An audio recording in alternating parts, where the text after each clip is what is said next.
Welcome back to your home garage, and in this video we'll reveal day 14 of the Wera advent calendar. So far we have a wand halter with various hex keys, along with a pouch, handles, micro and large bits, and our magnet.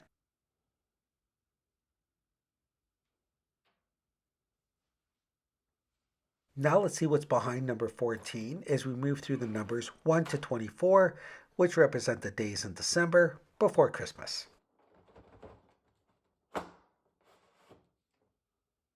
And we have the number 4 L handle hex key for our wand halter. Don't forget to tune into the next video to reveal day 15. So make sure you help to keep this channel going by hitting that like button, sharing this video with a friend. Also, please comment below as I reply to all. Plus, don't forget to subscribe. And we'll see you next time on your home garage.